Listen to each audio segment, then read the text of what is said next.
vou começar oficialmente. Boa noite a todos. É um prazer enorme, enorme estar aqui hoje com vocês. Estou cercado de amigos, pessoas queridas, colegas de profissão. E hoje eu vou falar para vocês de um assunto bastante delicado. Eu tenho plena consciência disso, né?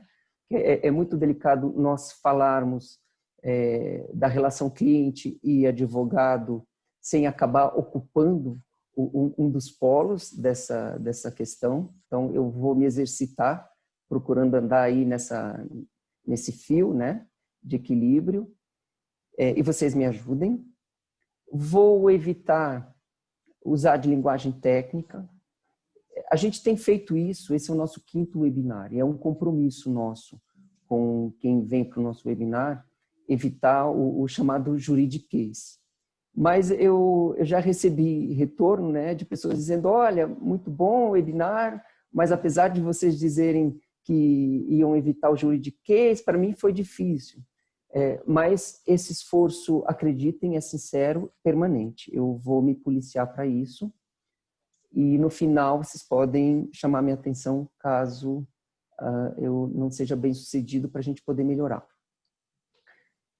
O tema de hoje diz respeito a essa relação do advogado com seu cliente e o enfoque que será dado tem por finalidade ajudar as pessoas que precisam de advogado a perceberem o que é importante levar em conta, né? Porque as pessoas estão mais habituadas a, quando precisam de assistência médica, quem tem um problema cardíaco não procura um oftalmologista, quem tem um problema de visão não vai procurar um neurologista e assim por diante. Mas dificilmente nós percebemos nas pessoas que não têm formação jurídica igual consciência em relação aos profissionais da área do direito, né, aos advogados. Então, muitas vezes a pessoa precisa de um advogado e pede uma indicação de advogado e recebeu a indicação, não quero dizer que todos, né, mas muitos, e procuram um profissional sem se darem conta das especificidades que existem dentro da área, né? Vamos falar disso. Então, deixa eu ir passando os slides, porque eu prometi também, no último webinar houve reclamação sobre a falta de tempo para interação, as pessoas queriam fazer perguntas, então eu prometo me empenhar para que nós tenhamos pelo menos alguns minutos no final para essa interação. Deixa eu passar aqui esses slides. Falando um pouquinho de mim, muito brevemente, sou graduado em Direito pela USP, também tenho formação em Administração de Empresas, o que me faz me sentir muito à vontade para lidar com questões de números e empresariais. Tenho mestrado e doutorado também em Filosofia do Direito. A partir do meu trabalho de mestrado, eu produzi um livro chamado A Personalidade do Juiz e a Condução do Processo, que acaba sendo um trabalho de psicologia jurídica. Sempre gostei muito de psicologia e isso vocês vão ver que tem relação com a área do direito em que eu gosto mais de atuar. Nós vamos ver isso mais para frente. E do meu doutorado resultou o livro Crítica da Ética na Advocacia. Tive também um grande prazer de ser convidado por uma amiga que é conciliadora lá no Sejusc do Butantã, e ela conseguiu o feito de reunir 24 conciliadores, muitos deles ligados ao Sejusc do Butantã, e nós, numa obra coletiva, conseguimos publicar o Contos e Encantos da Mediação. Cada um desses 24 mediadores narrou uma experiência que teve atuando como mediador. O escritório é composto por 3 sócios, temos o 4º sócio a caminho, eu falo com vocês, Roberto. Roberto, eu diria que se algum dia eu precisasse de advogado, e às vezes a gente precisa, o Roberto seria o profissional que eu contrataria. E o Luiz, advogado também, mas o Luiz traz uma grande vocação para atuar como mediador, ele já sabe disso, tem a formação. Se algum dia eu precisasse de um mediador, eu contrataria, sem sombra de dúvidas, o Luiz. O escritório, ele atua em algumas frentes. Para você e sua família, nós atendemos pessoas físicas na área civil, consumidor, questões envolvendo planos de saúde. Você e sua empresa, nós atuamos em ações indenizatórias, questões societárias. O escritório também atua auxiliando outros escritórios na parte de advocacia de tribunal.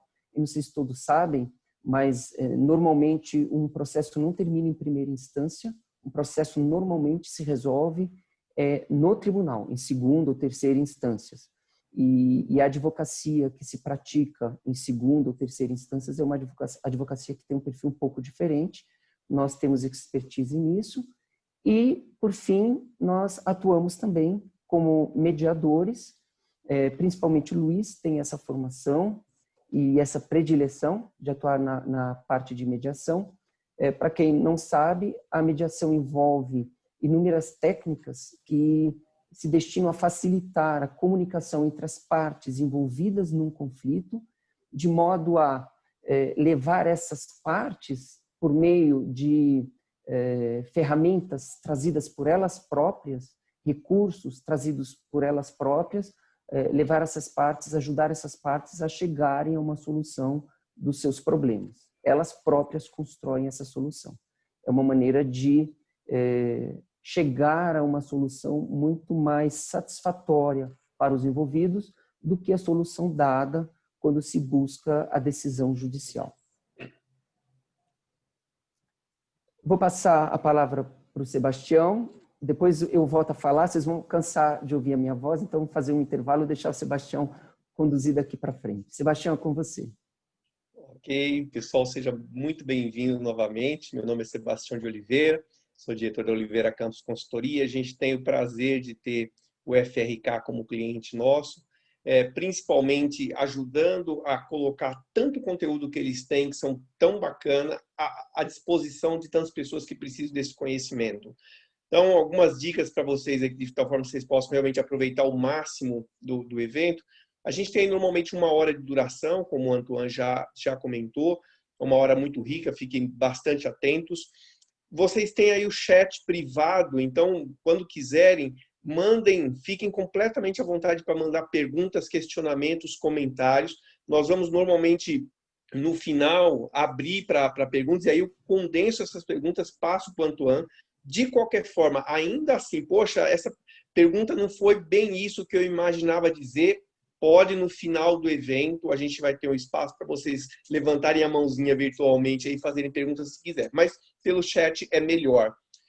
Essa apresentação está sendo gravada, nós vamos enviar para vocês, com os dados que vocês deixaram lá por e-mail, o convite para vocês baixarem essa apresentação, para compartilharem com outras pessoas, fiquem completamente à vontade para fazer isso. Lembrando que na própria apresentação tem lá um link onde vocês podem baixar um monte de e-books, um monte de conteúdos que tem disponíveis, que há lá disponível no site. Então, entrem, tem muita coisa boa lá. Para quem quiser, nós temos, pode passar aí, Antônio, nós temos pelo menos 3 e-books bem bacanas lá. São e-books, são materiais extensos e muito bem diagramados, muito bem feitos, que vão tirar muitas dúvidas de vocês. Quem tiver interesse, além de poder entrar no site, baixar, etc., pode solicitar aqui no chat também, que a gente manda diretamente no e-mail de vocês. Tem um lá sobre imóveis, ou seja, você está pensando em comprar, vender, como você fazer isso. Tem um sobre divórcio, espero que ninguém esteja aí pensando exatamente em se divorciar, mas qualquer dúvida que você tem com relação a isso, vale a pena consultar, o material está muito legal. E, por fim, a gente tem um que é excepcional, Guia do Idoso, com todos os direitos que normalmente o idoso ou a pessoa assim classificada tem. uma série de dicas de como você lidar para fazer de fato os seus direitos valerem. Enfim, só para dizer para vocês que o FRK Advogado tem um monte de conteúdo que vale muito a pena vocês consultarem, fiquem completamente à vontade. Segue com você, Antônio. Obrigado, Sebastião. Então vamos lá, que nosso caminho hoje é longo. Começando a falar dessa relação, eu pontuo para vocês que a relação do advogado com seu cliente é uma relação de confiança. Mas, Antônio, você não está falando o óbvio? Não. Embora pareça o óbvio, é estranho as pessoas, às vezes, não tomarem alguns cuidados, não terem alguns parâmetros no momento de buscarem esse tipo de profissional. Mas que parâmetros eu devo buscar?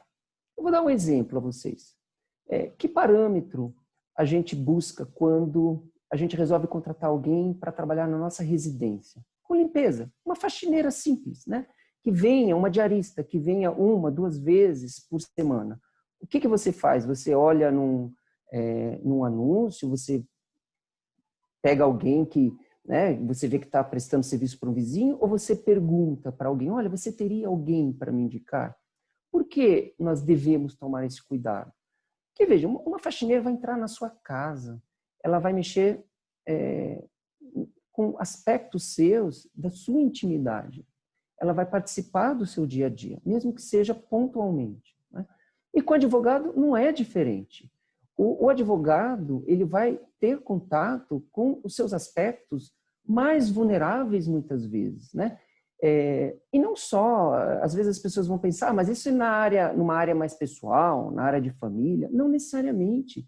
Quando você procura um advogado, mesmo para cuidar da sua empresa, ou mesmo um assunto técnico, um assunto tributário, esse advogado vai precisar ter acesso a balanços, vai tomar conhecimento de detalhes da sua empresa, né? Da sua vida financeira. E se nós pensarmos num advogado que atua em áreas mais pessoais, como, por exemplo, na área de família, ele vai adentrar na sua intimidade mais profunda. Então, não é possível nós termos como parâmetro apenas um parâmetro técnico. Não é só onde essa pessoa se formou, mas quem essa pessoa é, né? Como ela se relaciona com outras pessoas, com a vida e com o mundo. Hoje, por coincidência, eu me deparei lendo o jornal, está na primeira página do Estadão.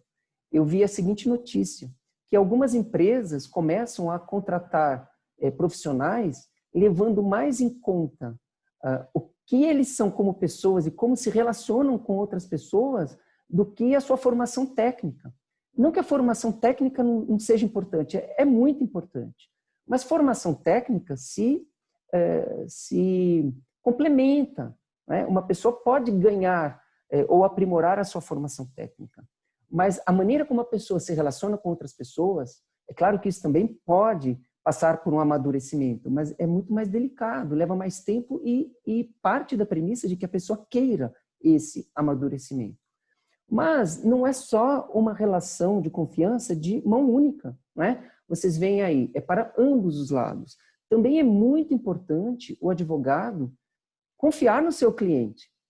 E existe um dispositivo do Código de Ética que diz ao advogado que quando ele perde a relação com seu cliente ou quando ele percebe que o cliente já não confia, não deposita a necessária confiança no trabalho dele, é dever ético do advogado chamar esse cliente, conversar a respeito e não havendo a possibilidade de restabelecer esse vínculo de confiança, o advogado não deve prosseguir no patrocínio da causa, né? Claro que é uma situação muito desagradável, mas eu particularmente já vivi essa situação. Depois de advogar há muitos anos, em determinado momento percebi que a minha cliente, pelas razões dela, não cabe nem ao profissional ficar questionando isso, pelas razões dela, ela perdeu a confiança na condução e eu tinha plena convicção de que aquela era a condução correta, muito simplesmente chamei a cliente, fiz um acerto com ela e falei, olha, é melhor então você procurar outro profissional. Porque é fundamental que o cliente confie no advogado e vice-versa, né? Então, tem esse artigo do Código de Ética do OAB que fala que essa relação entre cliente e advogado se baseia numa confiança recíproca. A contratação do advogado exige, além desse aspecto pessoal, né, você precisa de um advogado, procure saber de alguém que já tenha usufruído dos serviços, né, do profissional. Eu sei que é cada vez mais comum os profissionais em qualquer área anunciarem os seus serviços na internet, e é cada vez mais comum nós buscarmos também serviços pela internet. Eu vou dar um exemplo. Eu, quando preciso de um médico, né, eu tenho um plano de saúde. O que eu faço? Eu tenho uma relação de profissionais, mas é suficiente que o profissional esteja ali elencado na lista fornecida pelo plano de saúde? Eu não me contento com isso. E o que eu faço além disso? Eu faço uma pesquisa para saber o currículo daquele profissional, quanto tempo de experiência ele tem no mercado, né? Em que instituição ele trabalha, presta serviço, etc. São alguns parâmetros, né? Mas o melhor de tudo é nós podermos contar com o depoimento de alguém que já tenha usufruído do serviço daquele profissional. Eu falei que muitas vezes o leigo não se dá conta das várias áreas do direito. Então, eu vou passar para vocês aqui um slide para vocês terem ideia, e são algumas, não são todas, né? Vamos lá.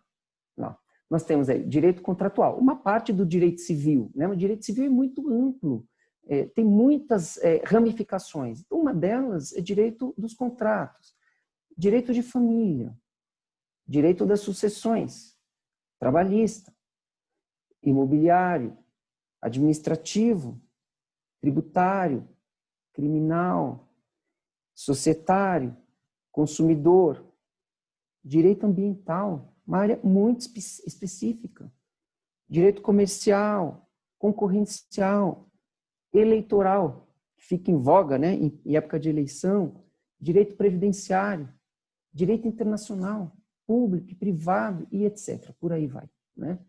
Então, não é possível um profissional ser especializado em todas as áreas, né? Não dá tempo e ninguém tem satisfação em exercer o direito em todas essas áreas. É claro que numa faculdade de direito, o bacharel ele tem uma noção de cada uma dessas áreas, né?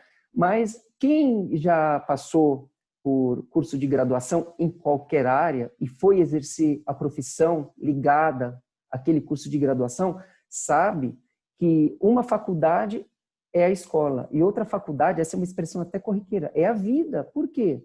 Porque o que a faculdade faz é dar elementos básicos, né? Cria um alicerce, mas o aprendizado mesmo a gente vai construindo e aperfeiçoando no exercício da profissão.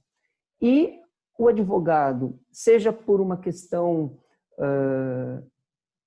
que a vida conduziu dessa forma, ou porque ele buscou, ele acaba se especializando em alguma área do direito. Existem grandes escritórios com essas ramificações. Escritórios menores acabam mesmo se especializando. E é muito importante, nós vamos ver, na hora em que a pessoa precisa de um advogado, ela prestar atenção ao perfil do advogado, em que área ele atua com mais intensidade. Então, vou dar 3 exemplos a vocês. Vamos ver o perfil do advogado na área de família. Na área de família, um advogado que vai lidar com direito de família, ele vai atender o quê? Pessoas com questões de família. Então, são casais que estão se divorciando, então existem questões patrimoniais, existem questões envolvendo os filhos, questões envolvendo alimentos e assim por diante, né? E existe uma alta carga emocional, afetiva nessa relação que muitas vezes é conflituosa, mas nem sempre. Muitas vezes as questões de família chegam ao advogado de família de uma forma até serena, né? Não é tão raro assim um casal procurar o advogado dizendo nós queremos nos divorciar, temos esses filhos, o quê? Mas muitas vezes uma das partes procura e há um conflito.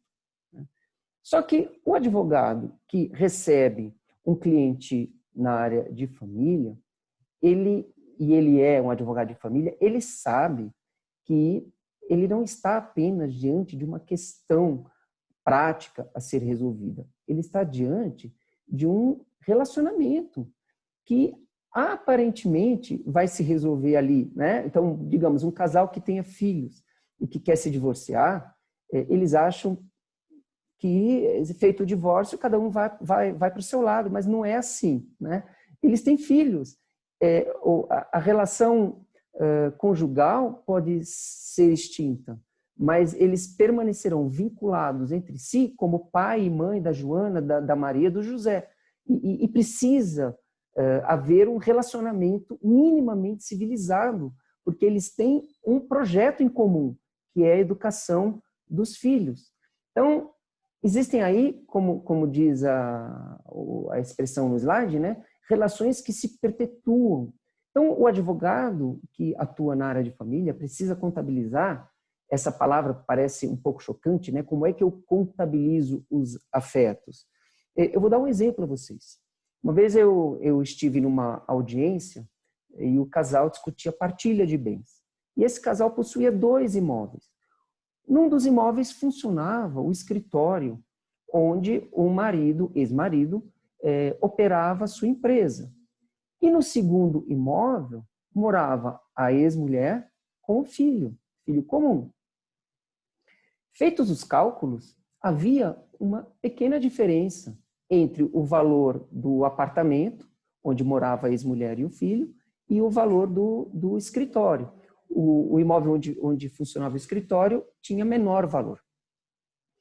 E o que eu, na audiência de conciliação, ponderei com a parte contrária, pedi autorização para a colega, né? Falei, a senhora me dá licença, doutora, para eu me dirigir ao seu cliente? Ela me consentiu. E eu falei para ele o seguinte, porque eles estavam muito presos aos números, mais ele do que ela, né? Evidentemente, porque ele é que estava ocupando o imóvel de menor valor. Então, eu ponderei para ele, veja, fulano, você tem o seu filho, né? O seu filho está morando com a sua ex-mulher, um apartamento que vocês já quitaram, existe toda uma vida que se construiu levando em consideração essa residência. É claro que a gente pode pôr as coisas na ponta do lápis e matematicamente você estaria saindo em desvantagem. Mas existem aspectos em termos de estabilidade, né? Uma estabilidade que o seu filho vai ter. Se vocês colocarem à venda esse apartamento, não se sabe em que lugar eles vão passar a morar. Enfim, tem coisas que não valem a pena, né? Essa estabilidade emocional e também do ambiente em que o menor está inserido, isso tem valor, né? Então, isso não se mede numa contabilidade matemática, é uma contabilidade de uma outra natureza.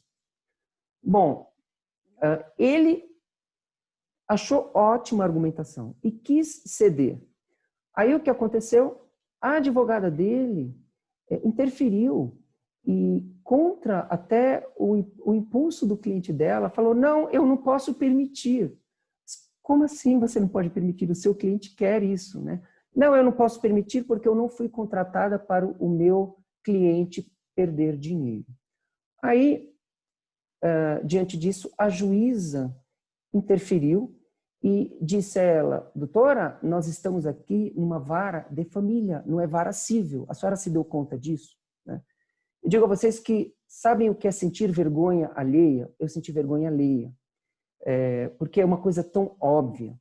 E no final das contas, ela pediu licença, o cliente saiu e acabaram aceitando o acordo. Por que é que ganhar nessa área pode significar perder? Porque vamos supor que esse senhor insistisse, orientado pela advogada, com essa visão mais matemática, insistisse em não fechar o acordo.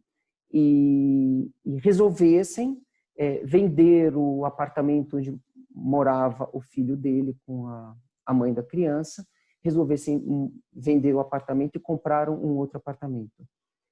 Matematicamente, ele teria um ganho financeiro, né? Nem sei quanto.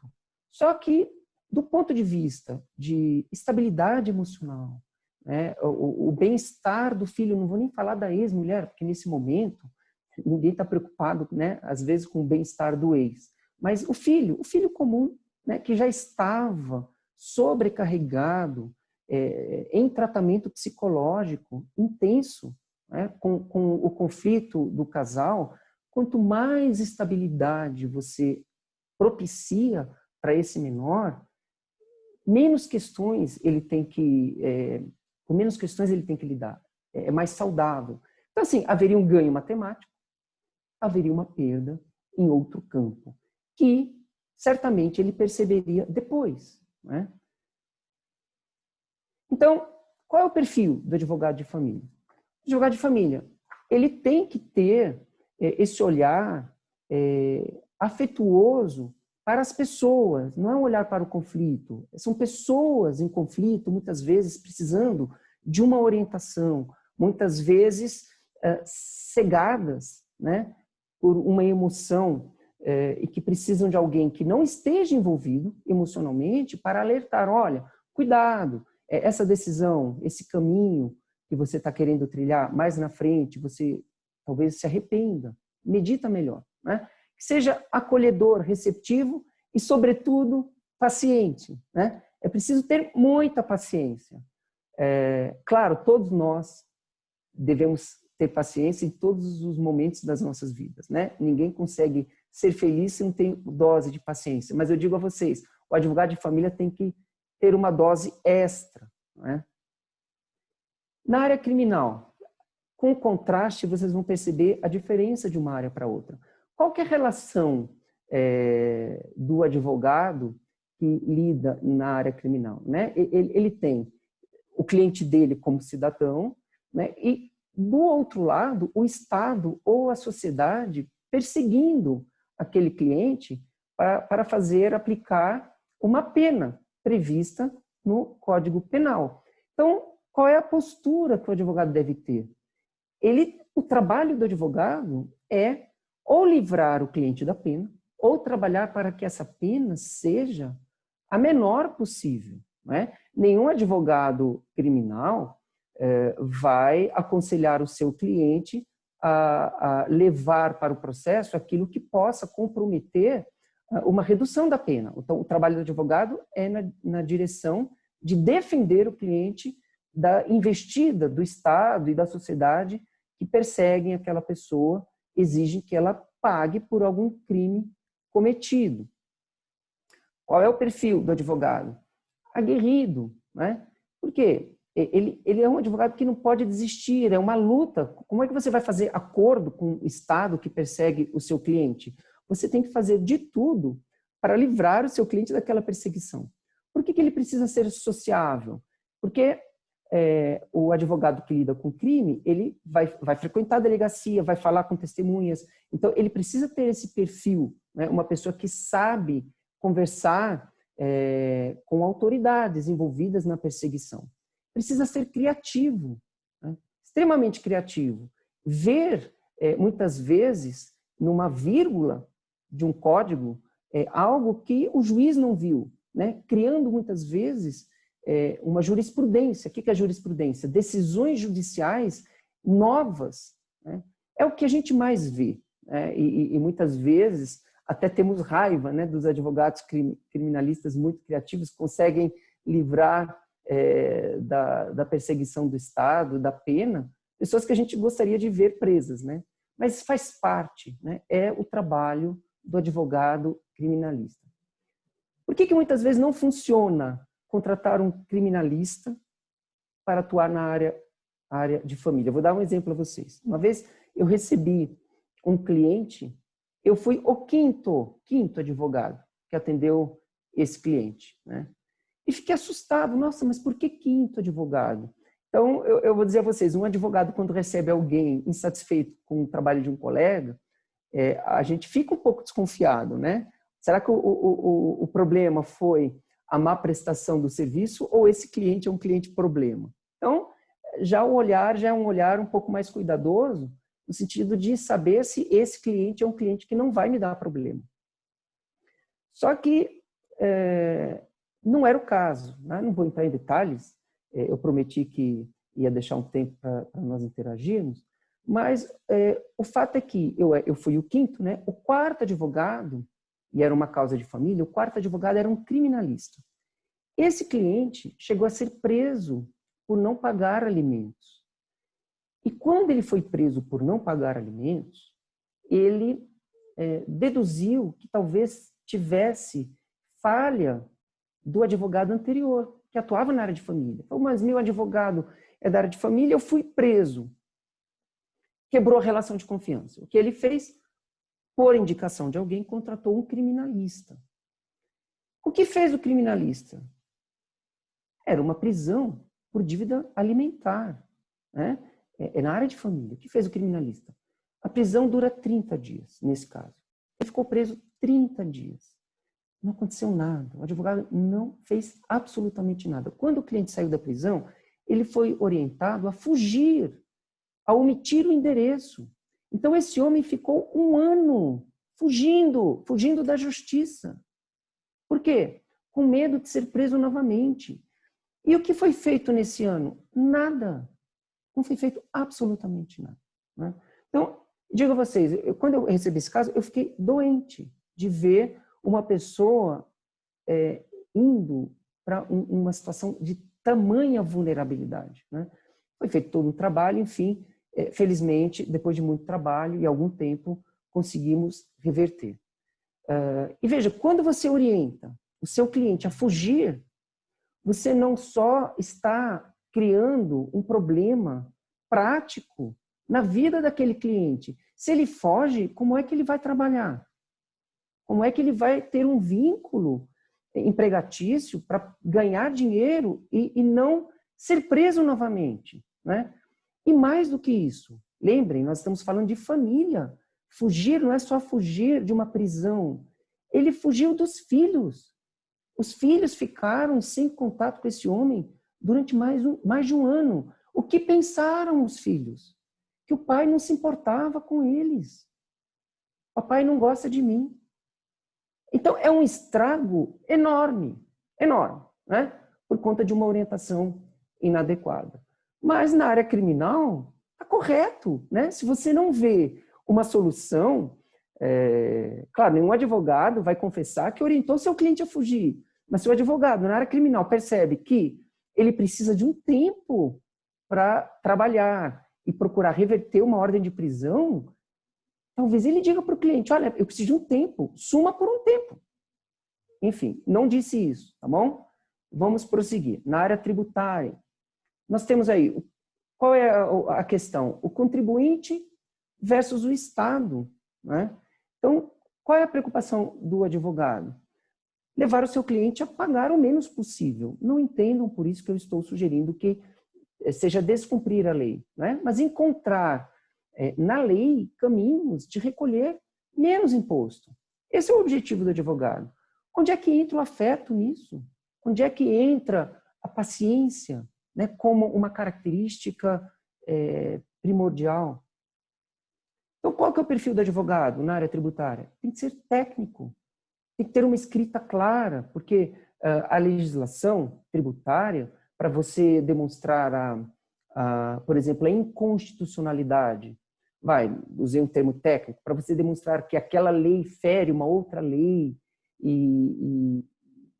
enfim, e convencer o juiz que a cobrança daquele imposto é indevida, o advogado precisa ter uma escrita clara e objetiva, né? Não ser prolixo, precisa ser conciso, e um raciocínio lógico, porque o sistema tributário ele segue uma estrutura lógica, é uma lei que autoriza a cobrança do tributo e assim por diante. Não vou entrar em detalhes sobre isso, mas enfim, raciocínio lógico.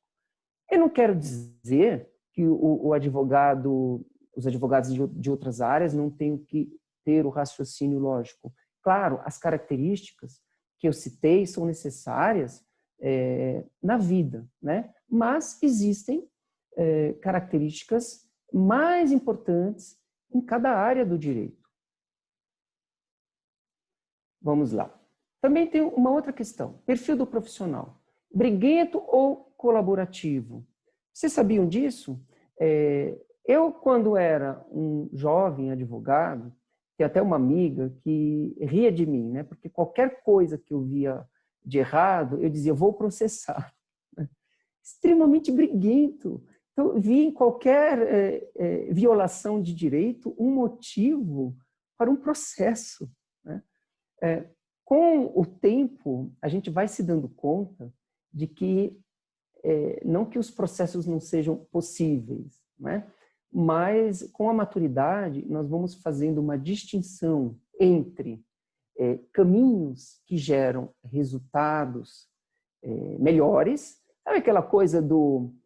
Uma vez eu até vi em aula de arte marcial, né? Dizia o mestre ali, o segredo de um bom lutador não é apenas vencer o adversário, é vencer o adversário com o mínimo esforço.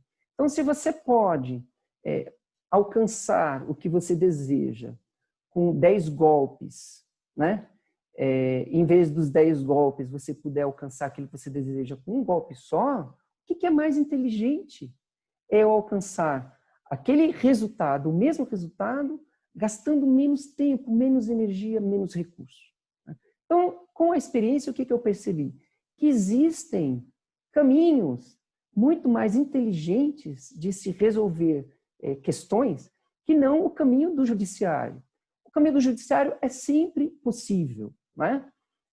Mas se eu tenho alternativas mais inteligentes, mais produtivas, por que não? Então, aí existe uma diferença de perfil entre advogado briguento e colaborativo. E eu vou dar 2 exemplos para vocês. Uma vez chegou ao escritório um caso de dissolução de união estável. O que é dissolução de união estável? Um casal que vivia junto há muito tempo, já tinham filhos crescidos, mas ainda não maiores de idade, né? Mas já adolescentes, e em um determinado momento da vida viviam juntos, mas não eram casados, tá? No cartório. Num determinado momento da vida, um deles resolveu se separar. Só que o companheiro, ao resolver se separar, ele disse para a companheira, ô Josefina, eu não quero brigar com você, eu só quero ser feliz, seguir minha vida, para mim já deu, né? Então faça o seguinte, procura um advogado que você quiser, eu vou pagar. Tá bom. Josefina, inconformada, ela não queria aquilo, procurou uma advogada e chamou o Joca para a reunião. Só que, vejam só, chegaram lá para a reunião, a advogada disse para o Joca, não, eu sou advogada da Josefina, não sou sua advogada. Mas como assim? Eu falei para a Josefina contratar uma profissional que nos atendesse. Aí a colega respondeu, não, mas eu não trabalho assim, eu atendo um. Né? Se o senhor quiser ser atendido por um profissional, o senhor procure outro. Mas tudo bem, né? Ele não queria brigar, não brigou por isso, contratou uma outra profissional. E as profissionais começaram a conversar. Não deu certo a conversa. Eu vou contar para vocês por quê. Não deu certo. Aí passou um tempo, passaram 6 meses, e a coisa não andava. Só que a advogada que o Joca contratou, e que foi orientada pelo Joca a não entrar com a ação porque ele não queria briga, ele queria acordo, a advogada contratada pelo Joca não conseguia conversar com a advogada da Josefina. Aí, num determinado momento, a advogada da Josefina ligou para a Josefina e disse para ela assim, dona Josefina, a senhora vai precisar procurar outro advogado porque eu não tenho mais interesse na sua causa, que eu peguei uma causa maior e eu não vou ter tempo de cuidar da sua. Bom, Josefina ficou muito decepcionada e caiu no escritório. Aí, me veio contando uma história assim enorme, né, de injustiça, quanto que ela estava se sentindo prejudicada pela proposta do Joca. Falei, bom, dona Josefina, então vamos fazer o seguinte, eu vou entrar em contato com a advogada do Joca e vou conversar com ela. Fiz isso, a advogada do Joca me passou todos os documentos que eu pedi. Analisando os documentos que eu solicitei, eu vi que a dona Josefina estava iludida em relação àquilo que ela poderia ter como direito, né? Ela achava que podia ter 10, quando na verdade o direito dela era 1. E por que é importante o advogado enxergar isso? Porque se você não orienta o seu cliente nesse sentido, quer dizer, é muito desagradável fazer esse trabalho, né? Você virar para o seu cliente e dizer, olha, eu sinto muito, né? O seu direito não é 10, é 1. Ah, doutor, mas como assim? Então, por isso, por isso, por isso, por isso, por isso. Então você sente que aquele balão vai murchando, mas é um trabalho de trazer para a realidade. Aí eu fui conversar com a advogada do Joca e vejam o que ela me disse. Doutor, graças a Deus, ela contratou um advogado com quem eu consigo conversar. Porque a advogada que ele tinha antes não me ouvia. Aí eu disse para ela, a minha colega relatando, eu disse para ela, mas doutora, nós temos que nos empenhar para que os nossos clientes não briguem. Nós temos que fazer o papel de mediadores. Aí a colega respondeu, olha, doutora, eu não sou mediadora, eu sou advogada. Gente, eu tenho certeza que muitos colegas aqui que estão assistindo, essa fala é uma fala chocante. Essa colega, nós não estamos identificando ninguém aqui, essa colega está, inclusive, infringindo o código de ética. Por quê? Porque é dever ético do advogado evitar o conflito, não alimentar o conflito, né? Resumo da história, foi possível conduzir o caso num diálogo muito colaborativo, né? Entre advogados, advogado da Josefina, que era eu, e do Joca. No final, eles fizeram um acordo, foram vários encontros, né? Costurando esse acordo. Eles fizeram um acordo, saíram satisfeitos e, no fim, uma coisa que vale tanto quanto a satisfação da minha cliente foi ter ouvido do Joca, doutor, muito obrigado, graças ao senhor, eu consegui resgatar o meu relacionamento com meus filhos. Eu fico até emocionado em falar isso, né? Porque quais são os valores que nós estamos colocando nessa equação, nessa planilha, né? O quanto eles dividiram de patrimônio. Gente, isso é muito fácil, isso é o de menos, né? Mas existem questões que se perpetuam, o vínculo dessas pessoas com os filhos, né? E não importa que eu era advogado da Josefina, né? O advogado de família é um advogado da família, né? Porque eu tenho certeza que para a Josefina a satisfação é muito maior quando ela olhar para os filhos dela e perceberem que os filhos têm o pai presente e amam esse pai e têm esse pai se relacionando ali e cuidando deles, né? Ela, como mulher e como mãe daqueles filhos, tem um ganho com isso. Outro caso, e eu vou falar mais rápido aqui, vejo que o nosso tempo está encurtando, um caso de inventário, não vou entrar em detalhes sobre esse caso, só vou dizer a vocês que é um caso que ilustrou o conto que foi para esse livro, né, do qual eu falei no início, Contos e Encantos da Mediação, em que eu recebi um cliente envolvido em inventário, ele não falava com a mãe fazia muitos anos, e nem com o irmão, então era uma cliente, e o que aconteceu? Preparei a cabeça desse cliente para trilhar esse caminho de não conflito. E em 6 meses nós resolvemos um inventário que estava tramitando fazia 5 anos.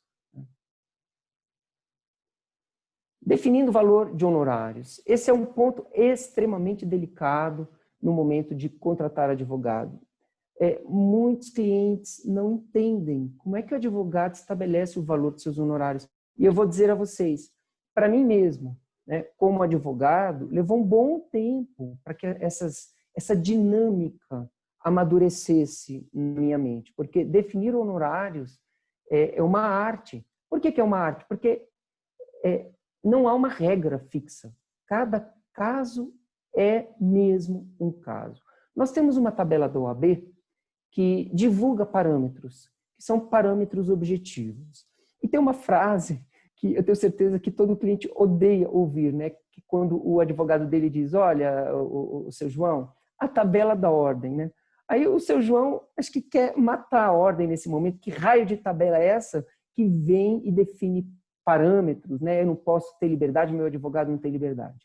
Eu vou dizer a vocês, existe alguma liberdade? Existe, mas a tabela da ordem é um parâmetro de classe, ela varia de estado para estado, e nós, como advogados, não temos total liberdade para não observar os parâmetros da tabela. Inclusive, existe um artigo no Código de Ética, que é esse que vocês estão vendo, artigo 48, parágrafo 6º, que diz que comete infração ética, né? O advogado que não observa os valores mínimos trazidos pela tabela. Por quê? Porque ao fazer isso, ele acaba com o comportamento dele, aí é uma expressão terrível, né? Ele acaba aviltando o valor da remuneração dos honorários da classe. Então, cada advogado, quando ele define o valor de seus honorários com o seu cliente, ele acaba sendo um agente da classe como um todo, né? Então, a OAB tem um olhar para isso, que é uma forma de garantir um patamar digno, considerado digno, de remuneração. Então, vejam aí, o artigo 2º, parágrafo único, traz como dever do advogado abster-se de cobrar valores aviltantes. Mas isso é um parâmetro muito genérico. Vamos falar um pouco mais. Entendendo a tabela, ela traz alguns parâmetros objetivos. O que o advogado tem que levar em consideração? Benefício econômico para o cliente, né? O que é benefício econômico? Vou dar um exemplo para vocês entenderem. Quando um corretor de imóveis se propõe a vender um imóvel, é comum, as pessoas aceitam bem isso, né? Corretor, quanto você cobra para venda? Qual é o valor da sua comissão? É 6%. 6% é o que define a tabela do Cresce em São Paulo. Então as pessoas aceitam isso. Mas 6% dá um valor quando o imóvel vale 100 mil. Então o corretor vai ganhar 6 mil. E dá outro valor quando o imóvel vale 5 milhões. Então vai dar 300 mil reais, né, de comissão para o corretor. É possível negociar? Uma coisa é vender um imóvel de 100 mil, outra coisa de 5 milhões? É possível negociar, né? Também é possível negociar os parâmetros dados pela tabela, mas não é possível ignorar esses parâmetros, né? Então, muitas vezes, o cliente não entende, vai fazer um inventário, a tabela fixa um percentual em cima do valor do patrimônio, né? O advogado tem que observar isso.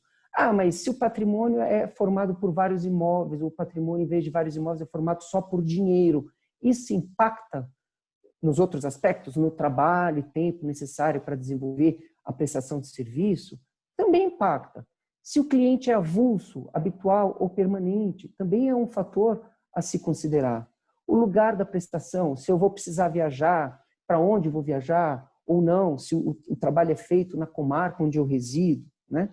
De qualquer modo, a tabela traz percentuais e diz que tem que ser observados os valores mínimos, porque às vezes o percentual vem numa coluna e os valores mínimos em outra. Outro aspecto subjetivo, competência e renome do profissional. Uma coisa é você tratar com todo respeito, né, com um profissional recém-formado. Outra coisa é você tratar com um profissional que já tem muitos anos de estrada, né? Isso faz diferença na qualidade do serviço. Isso vale para qualquer profissão, né? Então, o advogado tem o direito de levar em conta também, e a OAB tem que levar isso em conta no momento de o advogado fixar o preço dele, né? Se um advogado recém-formado, para ganhar um pouco de mercado, resolveu flexibilizar, levando em consideração esse aspecto subjetivo, eu, particularmente, não acho que ele esteja aviltando o valor dos honorários. Contrato por escrito, muito importante. Às vezes existe uma relação absoluta de confiança. Muitas vezes quem procura o serviço do escritório são amigos, queridos, amigos, às vezes, íntimos, não é? Recentemente eu virei para um amigo e falei, bom, então vou lhe mandar o contrato. Aí ele riu e falou, Antônio, não precisa. Falei, precisa, porque o que nós estamos combinando aqui, né? Hoje você está combinando com o Antônio, mas é com o escritório. Não confie na minha memória, não estou desconfiando de você, estou desconfiando de mim, né? E no momento de definir as cláusulas do contrato, cláusulas por escrito, dúvidas surgem e é o momento de a gente esclarecer. Então, é bom para todo mundo. Faça o contrato por escrito e pergunte o que está incluído. E muitas vezes o cliente reclama, mas o senhor está me cobrando isso? Mas a gente não combinou, não está incluído. Está ou não está? Né? Nós vamos confiar no que? Na memória, no que não foi dito? Peça, é importantíssimo. E eu falo isso para as duas pontas, você cliente e você colega. Contrato por escrito. Problemas mais comuns. Justamente, começa aí. Falta de clareza sobre o valor dos honorários. Né? Eu já me enganei, e foi uma grande lição. Né? No começo da minha profissão, quando eu fui entrar com recurso, eu não lembrava o que eu tinha combinado com o cliente. Aí eu virei para ele e eu achava que tinha sido um valor X. Ele falou, não, doutor, o senhor falou outro valor. Tem certeza? Aí eu fui consultar o contrato e ele tinha razão. Né? Então, imaginem se não houvesse contrato escrito. Então, é preciso ter clareza sobre esse aspecto. Dizem que o bolso é a parte mais sensível do ser humano, né? Então, o contrato precisa ser claro. Falta de clareza sobre os riscos envolvidos no processo. Né? Muitas vezes o advogado, com medo de inibir o cliente, né? Desestimular o ajuizamento de uma ação, ou às vezes até por uma falta de visão. Né? Não vou nem dizer porque ele não quis desestimular, às vezes ele não enxergou um determinado risco. Né? E esse risco surge durante o processo. E todo processo tem risco. Né? Então, eu vou dizer a vocês que existe uma diferença entre o Antoine do banco de escola, que olhava uma determinada tese jurídica e achava que aquilo era suficiente para ganhar um processo, do Antoine que fala com vocês hoje, que não confia em tese nenhuma. Tá? Então, hoje, se vocês me perguntarem se existe alguma ação 100% garantida, eu vou dizer, não existe. Mas toda a orientação do tribunal é nesse sentido. Pois bem, eu já entrei com a ação em que a orientação do tribunal era toda no sentido, e durante a ação, que durou um bom par de anos, a orientação do tribunal mudou. O que você faz com isso? Não tem o que fazer, não depende de você. Né? Mas é horrível você virar para o seu cliente se você disse para ele que não tinha risco nenhum. Né? Então precisa falar que toda ação tem sim riscos. Falta de comunicação sobre a condução da causa. Cansei de ver, às vezes, clientes trazendo causas, né? Olha, não estou satisfeito com o meu advogado, está aqui. Mas por quê? Porque isso, aquilo. Aí você vai ver a causa muito bem conduzida. Qual foi o pecado do advogado? Ele não dispunha de tempo para dar ao cliente posicionamento sobre o estado do processo. Não é que ele não informava tanto quanto o cliente achava que merecia ser informado. Né? Então, existe também isso. Né? Mas, às vezes, o advogado falha e não informa. Né? Eu costumo dizer o seguinte, boa notícia, a gente tem que dar mais de uma vez. Então, ganhou o processo, você liga para o cliente dizendo, você ganhou o processo. Aí depois saiu a sentença, você manda a sentença. E a má notícia você dá uma vez só. Né? Mas tem que informar. Apropriação de valores. Isso aí já é um extremo, é o óbvio. Né? Você vai dizer, mas acontece? Acontece, e acontece, infelizmente, com mais frequência do que nós gostaríamos. Uma vez eu vi uma estatística mostrando que 20% das reclamações contra advogados no Tribunal de Ética da OAB, 20% eram relativas à apropriação de valores por parte do advogado. Aí, nesse sentido, para não me estender mais sobre os problemas mais comuns, eu convido vocês a lerem um artigo que foi publicado, está no nosso site, né? Tem lá uma abinha, FRK Explica, com vários artigos, toda semana nós temos artigos novos, vocês podem encontrar um artigo sobre esse tema. Não estou satisfeito com o meu advogado, o que eu faço? Né? Primeiro, avalie a possibilidade, a conveniência de ter uma conversa franca com o seu advogado. Né? Assim como todo relacionamento, o relacionamento do cliente com o advogado está sujeito a desgaste. Muitas vezes esse desgaste vem de uma falha de comunicação, o profissional é um bom profissional e a falha de comunicação pode ter gerado uma impressão errada, equivocada. Às vezes é importante o advogado ser comunicado dessa expectativa do cliente, de ser comunicado mais vezes e assim por diante. Tente uma conversa. Não deu certo? É importante realmente, você perdeu a confiança? Então, o que deve ser feito? Aí você tem que procurar um outro profissional que vai analisar para você o contrato que você firmou, né? Porque existem detalhes importantes, meu tempo está se esgotando, eu não vou entrar em detalhes sobre isso, mas aí já com o auxílio de um outro advogado, você deve avaliar qual o melhor caminho. Existe a melhor forma, então vou dizer, falar como advogado que muitas vezes tem que assumir causas que já estão em andamento. A maneira mais confortável de um advogado receber causas já em andamento é o colega fazer um subestabelecimento sem reserva de poderes. O que é subestabelecer sem reserva? É quando o advogado passa para o colega aqueles poderes que ele recebeu do cliente, ele passa e se retira do caso. Então, ele não reserva para si nenhum poder de representação daquele cliente. Quando o subestabelecimento é feito com reserva, significa que o advogado que está subestabelecendo, ele pode continuar atuando no caso em conjunto com aquele advogado que está ingressando como um novo patrocinador. Eu poderia falar mais sobre isso, mas eu não quero descumprir minha promessa com vocês, eu vou abrir para perguntas. Muito legal, Antoine. Muito, muito interessante, muito explicativo. Tenho aqui duas perguntas, que, aliás, eu acho que uma cabe, inclusive, para mim, viu? Fica para mim também. Alguém perguntou como saber se realmente o advogado está cuidando do caso? Porque, pelo que deu a entender aqui, parece que às vezes fica meio que está lá com ele, demora, não sei, está lá, está cuidando, não está cuidando. Acho que essa é a sensação. Veja, é uma pergunta delicada. Por quê? Porque são casos e casos, né? Então, veja, às vezes o cliente, ele pergunta para o advogado, eu vou falar por mim. Então, o cliente liga, doutor, como é que está o caso? Aí você explica que o caso está assim, que vai demorar. Aí passa um ano e não há mais nenhuma comunicação com o advogado. O cliente pode ter a sensação de que em um ano muita coisa aconteceu que o advogado parou de cuidar. Aí o cliente liga e fala, olha, infelizmente continua na mesma situação. Essa é uma hipótese, né? Então, como saber? Você tem que ligar para o seu advogado. Veja, o advogado é um prestador de serviço. Ele está a seu serviço. Isso não significa que você deva ligar para ele toda semana, todo mês, né? Mas ele tem que ser capaz de dar para você, como cliente, parâmetros, né?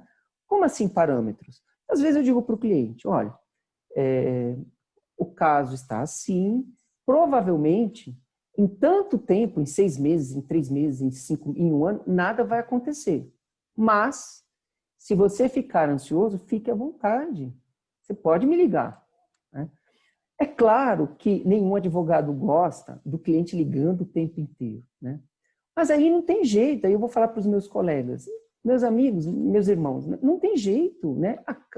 Para o advogado, o cliente, o escritório tem, sei lá, 1000 causas, mas para o cliente é aquela causa, né?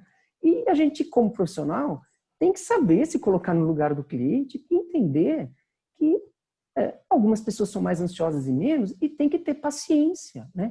E com toda a paciência do mundo, dizer, olha, o seu caso está assim, está assado. Existem ferramentas, e hoje a gente vive no mundo virtual, existem ferramentas, cada vez mais escritórios adotam, que permitem ao cliente acessar o sistema de acompanhamento daquele caso no próprio escritório. Então, em vez de o cliente ficar ligando para o advogado, Se o advogado dispuser desse serviço, e é um serviço que a gente incluiu no escritório recentemente, nós não tínhamos, né? Advogados mais jovens lidam bem com essa tecnologia, né? E não vou falar a minha idade, mas não comecei ontem, a gente tem uma resistência, mas a pandemia nos obrigou a adotar essas ferramentas digitais. Então, há pouco tempo, o FRK passou a dispor dessa ferramenta, né? Então, o cliente mais ansioso, ele ganha uma senha e ele passa a acessar o sistema de acompanhamento do próprio escritório. Significa que o cliente não vai poder ligar para o advogado para tirar dúvidas? Não, né? Nós somos prestadores de serviço. O cliente é sua excelência, o cliente, né? Então, o advogado ele tem que ter paciência e tem que prestar contas para o cliente. Agora, se o advogado mostra uma certa impermeabilidade, né? Ele se incomoda porque o cliente está ligando, ele não retorna, porque às vezes já ouvi, né? Ah, porque eu liguei já, sempre ligo, o advogado não me dá retorno. Meu Deus, eu já peguei causas em que o advogado não dava mais retorno para o cliente. Eu tentei contato com o colega, eu não consegui, o homem simplesmente parece ter abandonado. Ah, mas ele continuava vivo? Sim, continuava. Aí eu, muito a contragosto, tive que ingressar no processo sem subestabelecimento, que é uma forma muito rude, e pedir para juiz oficiar a OAB por conta de infração ética. E a juíza oficiou, né? Porque o advogado estava numa fase em que ele tinha que apresentar alegações finais, e o prazo correndo, cadê o advogado, né? Então, assim, tem casos e casos, mas a orientação principal é como saber, ligando para o seu advogado, conversando com ele, né?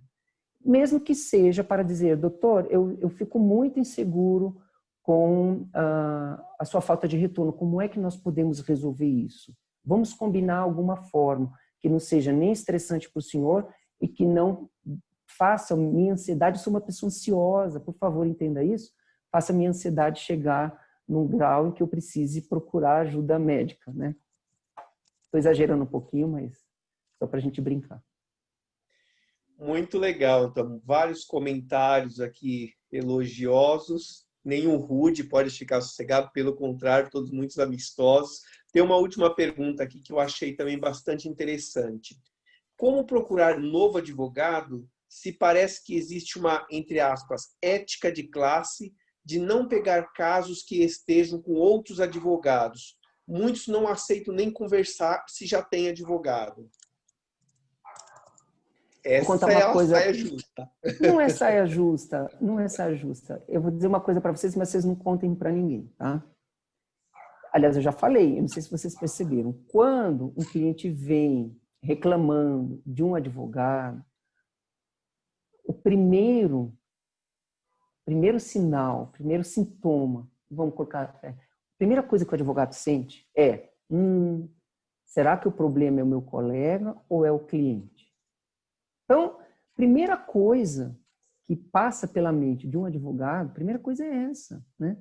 Porque também, aí eu vou falar, eu vou sentar do lado de cá, vai, agora eu já não estou num jogo imparcial, eu estou aqui na cadeira do advogado. É muito comum, às vezes o cliente vir reclamando do advogado e você vai ver, e você percebe que o advogado não fez nada de errado, né? É o cliente que exige um grau de atenção que recomendaria que esse cliente não só, desculpem, tá? Não só procurasse um advogado, mas procurasse também um terapeuta. Porque é claro que uma ação judicial envolve tensão. Ninguém gosta de ficar envolvido em ação judicial nenhuma. Lembra do que eu falei no início? Ação judicial a gente tem que evitar, né? Um dos efeitos colaterais, além do tempo, é a tensão. Você fica vinculado a uma pessoa por razões pouco agradáveis, né? É um vínculo para a briga, e isso não é bom. Aí, se você ainda se sente mal representado ou sente que o advogado não lhe dá toda a atenção, a tendência é você procurar outro. Mas aí, o outro vai olhar e, às vezes, ao não ver nenhum grande problema técnico na condução do colega, uma resposta formal e educada pode ser essa: olha, eu prefiro não pegar, né? Mas eu digo a vocês, às vezes é preciso trocar de advogado, e como advogado aí, eu colocando em nome da classe, né? Falando em nome da classe, a OAB não pode simplesmente se recolher diante da má prestação de serviço de um colega, e acontece em qualquer profissão. Por quê? Porque é a imagem da classe que fica comprometida, né? Então, o caso que eu contei para vocês, em que nós fomos o 5º escritório. O primeiro advogado fez um bom trabalho, mas ele desapareceu. O cliente não conseguia falar mais com o advogado. Não sei o que aconteceu. Ele não sabe e eu muito menos. Então ele passou para a segunda advogada. Segunda advogada não conduziu bem, né? Entrou com recurso, não pôs os documentos obrigatórios, o recurso não fez nem cócegas. Então o sujeito teve um prejuízo enorme por má condução, né? Então ali foi um mau profissional. Se a gente procurasse um outro colega, não era razoável ele ser representado por um outro profissional, tem que assumir o caso. Se você acha que você pode ter um serviço melhor, você não está desmerecendo o colega, você está zelando pela imagem da classe, né? E cuidando dos direitos do cidadão. Mas não fica mal para o colega? Sinto muito, né? O colega, ele vai ter que reconhecer que ele precisa passar por uma requalificação. Não há um juízo pessoal sobre isso. Estou falando tecnicamente, né? Então, vamos lá. A segunda cometeu erros terríveis. O terceiro foi um bom advogado, mas deu azar de o cliente ser preso. Deu azar, né? Foi preso. Aí ele achou que estava mal representado, foi para o criminalista. Foi horrível. O criminalista não fez absolutamente nada. Chegou em nós. E, felizmente, nós conseguimos resgatar bastante coisa, né? Claro, você não faz milagre, né? A ferida estava aberta, infeccionando, ficou uma grande cicatriz. Cuidamos da cicatriz, o paciente está vivo, se recuperou bem, ok, né? Mas eu fiquei doente, porque poderia ter sido um caminho menos sofrido.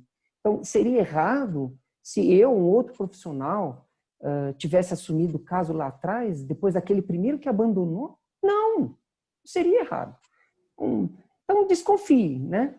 Vejam se, quando você procura um advogado e ele está dizendo que não pega causas de outros colegas, talvez a razão pode até ser essa, mas pode ser outra. Desculpe, falei demais. Tá, excelente. Assim, teve até uma pergunta que alguém fez aqui, o Henrique do escritório já respondeu, que era sobre onde encontrar a tabela da OAB. Muito legal, o Henrique já colocou o link aqui. Antoine, basicamente eram essas as perguntas. Se quiser ir para os seus encaminhamentos. Então, vamos lá. Sebastião, eu vou finalizar minha fala e deixo os outros slides com você, tá bom? Tá bom. Então, eu primeiro agradeço a todos aqueles que, com toda a paciência do mundo, né, abriram espaço na sua agenda para ouvir o que nós tínhamos a apresentar, aos meus colegas de escritório, a grande equipe do Oliveira Campos, aqui representada pelo Sebastião. Vocês sabem que nós temos um privilégio de contar com a assessoria da Oliveira Campos, que nos deixa só o trabalho de fazer o conteúdo, toda essa estética e toda essa logística dos eventos, nós devemos a eles, com toda a orientação necessária. E, enfim, espero revê-los aí no próximo encontro. Eu já passo a palavra ao Sebastião, que vai falar disso, né? E foi um prazer muito grande. Muito obrigado. Aqui não tem palmas, se tivesse, a gente daria as nossas palmas virtuais aí para o Antoine. Fica dada, excelente apresentação. Nós temos vários, como eu falei no início, nós temos muitos conteúdos no nosso site. No próximo dia 26, nós teremos um novo webinar com outro sócio do escritório, com o Roberto, falando especificamente de compra e venda de imóveis. Quem estava aí pedindo o e-book e tal, fique bastante atento com essa data, já marque aí. No nosso site lá, como eu falei para vocês, vocês vão ter tanto os e-books quanto vocês vão ter outros webinars que a gente já fez, que o FRK já fez.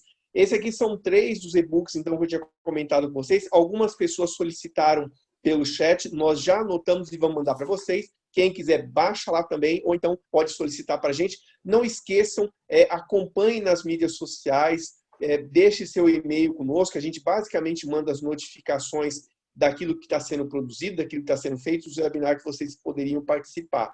Compartilhem e muito obrigado de novo. É um prazer sempre muito grande estar aqui com a equipe da FRK, que é um cliente muito bacana e um escritório que a gente tem um prazer muito grande de trabalhar. Então, boa noite para vocês e nos vemos em breve.